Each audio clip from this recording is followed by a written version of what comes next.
नमस्कार दोस्तों, मैं हूं मुकेश और आप देख रहे हैं यूट्यूब चैनल बिग जानकारी। आज की इस वीडियो में मैं आपके सामने बहुत ही इंपॉर्टेंट टॉपिक लेकर आया हूं। जैसे कि आपने थंबनेल में देखा होगा, नॉमिनेशन से रिलेटेड। अगर आपका पोस्ट ऑफिस में सेविंग्स अकाउंट है या किसी भी स्कीम में आपने निवेश किया हुआ है तो इस वीडियो को जरूर देखेगा।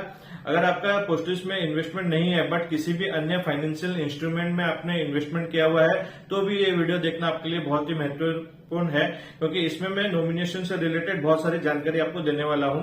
सबसे पहले बात कर लेते हैं। जैसा कि आप जानते हैं, किसी भी फाइनेंशियल इन्वेस्टमेंट में आपको इंस्ट्रूमेंट में आप निवेश करते हैं तो आपको वहां पर नॉमिनेशन रखना जरूरी होता है। ये अभी कुछ सालों से ये नॉमिनेशन की प्रक्रिया जो मैंडेटरी कर दी गई है, क्योंकि पहले के अगर अकाउंट्स आप देखे जाएंगे, चाहे वो सेविंग्स अकाउंट हो पोस्ट ऑफिस का या बैंक के, वहां पर नॉमिनी नहीं रहते थे, जिसके कारण भविष्य में लोगों को अभी आने वाले समय में दिक्कत हो रही है। क्या दिक्कत हो रही है?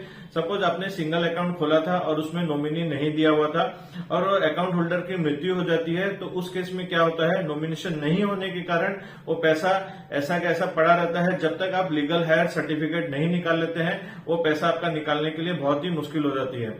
आप जानते हैं कि लीगल हायर सर्टिफिकेट निकालने के लिए घर के सभी मेंबर्स सदस्यों की सिग्नेचर वगैरह लगता है, जो भी प्रोसेस होता है। तो उसमें क्या होता है, कोई भाई बाहर शिफ्ट हो गया है, फॉरेन में रह रहा है, दिल्ली रह रहा है, बॉम्बे रह रहा है, सब भाई बहन इकट्ठा होते हैं, वो लीगल हायर सर्टिफिकेट का प्रोसेस लगता है, उसके बाद ही वो जाकर बनता है। तो ये बहुत ही बड़ा टाइम टेकिंग प्रोसेस है, जिसके कारण बहुत सारा पैसा अनक्लेम्ड होकर है। अगर मैं अनक्लेम्ड अमाउंट की बात बताऊं, जितने भी इंडस्ट्री है, चाहे वो पोस्ट ऑफिस के हो, म्यूचुअल फंड हो, इंश्योरेंस हो या कोई भी सीनियर सिटीजन स्कीम्स है, जितने भी है सारे के सारे स्कीम्स मिलाकर, सारे के सारे फाइनेंशियल इंस्ट्रूमेंट मिलाकर 82,000 करोड़ रुपीज का आपका अनक्लेम्ड मनी है।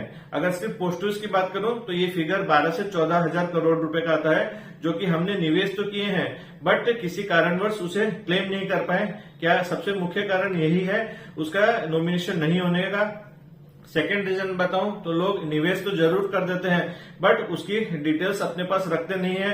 अगर उनका कोई भी इन्वेस्टमेंट का कॉपी वगैरह पासबुक हो जाती है तो उसे वो रिकवर नहीं कर सकते हैं। तो इसके लिए भी मैं आपके लिए एक for my family E book है, वो लेकर आया हूं। उसकी लिंक आपको डिस्क्रिप्शन में मिल जाएगी।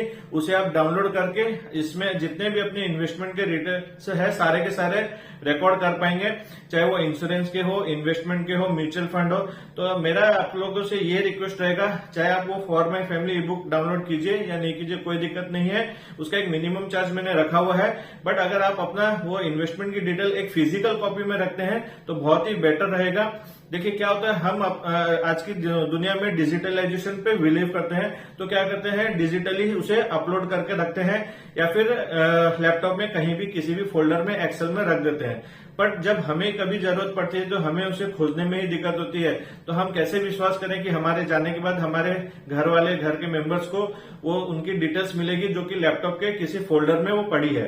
तो इसीलिए फिजिकल होना जरूरी है। आप जो भी निवेश करते हैं, जहां पर भी निवेश करते हैं, चाहे आपने ऑनलाइन निवेश किया हुआ, उसकी एक प्रिंट आउट निकालकर उसे एक फोल्डर में लगाइए और उसकी जो डिटेल्स है, जैसे कि मैंने आपको बताया for my family E book जो कि है, आप उसे डाउनलोड कर सकते हैं। उसमें सारे रिकॉर्ड्स आपके कैटेगराइज करके रख सकते हैं, ताकि आपके ना रहने पर आपके फैमिली मेंबर्स इजीली उसके ट्रेसिंग करके क्लेम कर सकें।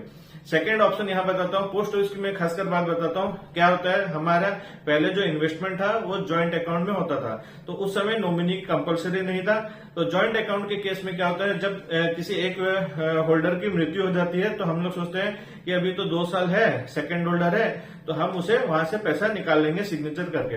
पर उन 2 सालों में भी अगर सेकेंड होल्डर की भी किसी कारणवश मृत्यु हो जाती है तो वहां नॉमिनेशन नहीं होने के कारण वो पैसा फिर से फंस जाता है।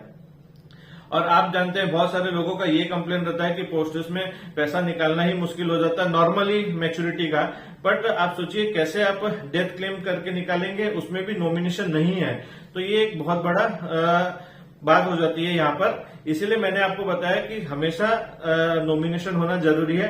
आप अगर पोस्ट ऑफिस की सेविंग्स अकाउंट हो या किसी भी स्कीम है या बैंक में आपने निवेश किया हुआ है, इंश्योरेंस किया हुआ है, किसी भी कंपनी का म्यूचुअल फंड किया हुआ है, तो सबसे पहले आज थोड़ा टाइम निकालकर या किसी समय भी आपके पास टाइम है, संडे को आप बैठते हैं, 1 घंटा निकालकर सारी इन्वेस्टमेंट डिटेल्स को देखिए। अगर नॉमिनी नहीं है तो नॉमिनी को पहले अपडेट कराइए, वहीं पर आपका होम ब्रांच जाकर विजिट करके उसे अपडेट कराइए।